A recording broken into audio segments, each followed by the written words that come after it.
Yeah, just few days. I lost my mother, and we're burying her. She was around over 7 years, somewhere there, around those ranges. And when I heard, I know I was sobbing, crying, and unstoppably. I think I cried for almost 2 days. And then she was buried. And then the bad part of it also, I was very far away from home, so I couldn't make it. Couldn't be there, but thank God for the family and the others that supported us to put her to rest. But I did love my mother and I cried a lot. When we lose our loved ones, we respond differently. I remember when I lost my father. Yes, it pained me. I cried, but not the way I cried when I lost my mother. I think we respond to sickness or to pain or stress in different ways. But above all, what kept me moving, I think, is I look backwards. I really thank God to have kept her for those years. It wasn't easy. I think one of the fears was knowing that she was already catching up with age. Anytime you could hear that maybe she's passed on. And sometimes it's the young that passed on before even the older ones passed on. So we really thank God for the many years that we spent together. She was a very hardworking woman. She was not rich. She didn't have much, but she had a heart for everybody. I remember at home, people would come in, she would keep them. And sometimes we as children, we didn't want to see a lot of visitors at home coming to lodge with us. But she would pick up strangers and allow them to stay with us.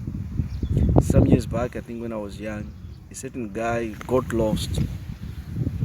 He didn't know his direction. So we heard about that, and I think I brought him home and I told them this guy doesn't know the direction to his place properly. And most people thought he was a criminal, but he was a young boy. I think that guy was around, maybe he was 12 years or 13 years, and I was young. I think I was around those years, maybe I was 12 or so. So I talked to Mama, and she said you can allow him to sleep in the house. Then we lodged together, and the following day that guy went, gave him transport. He managed to go where he was supposed to be.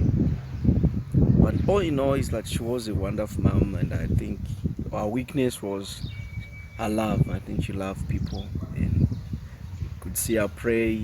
Those things I think helped me a lot. I also learned how to pray, and I wish she had dreamed bigger.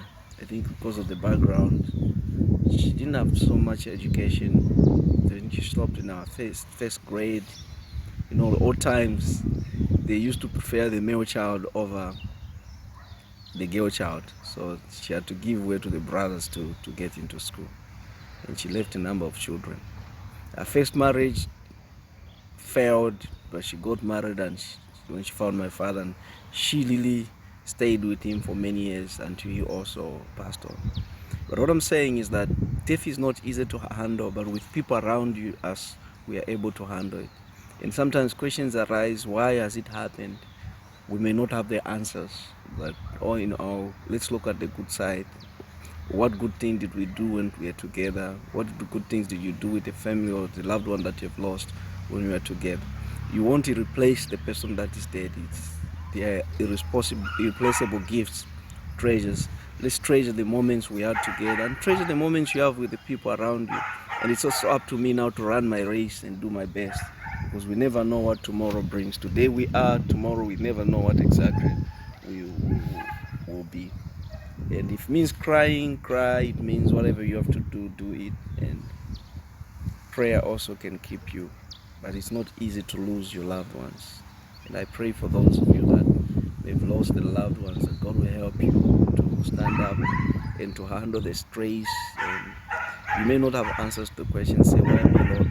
Sometimes you can do all the praying, but God just allows the person to go. And in these moments, we still have to trust God. We say that those who die in the Lord will one day rise up and be with the Lord. So the issue is, let's do our best while we have life, and let's appreciate people while we can. We may not have enough, but the little that we give to each other and the support, it matters. So that when people die, we don't regret. If you have any issues, forgive each other and see to it that together as one. I think the other problem that we have is that people ask why people die. We die because of different reasons, sometimes natural causes, sometimes just the time. This body is not permanent. Our body, after sin, according to the scriptures, the religious understanding is that because Adam sinned, then death entered the whole world. So we die not because we have done any wrong. Sometimes it's just because it's part of life. So even in death, we must understand and not hate God. I think we must talk. If you need to seek a counselor, talk to somebody. Sometimes death brings destructive patterns. You may give up on everything, but I encourage you, keep moving. God bless you, and may unite the family, especially around now with Corona. A lot of people have lost their loved ones. May God keep strengthening you, and may God help you handle whatever situation it is well. And I think singing helped me so much, because when I heard, I was in tears, and later I just began singing. I remember I used to sing with Mama, and when I start singing, it lessens the pain. And I think listening to good music, especially gospel ones, lifting music, you find that you'll be able to lessen the pain. But otherwise, whatever it is, you smile again. May God bless you, and may God keep increasing you. Those of you that have got mamas and papas around, live to your fullest, be a blessing to them, and enjoy their moments. Like do sang a song and said, you never know what you've got until it is gone. Say, you never meet somebody till your loved one die. You never know what you've got till you lose it all.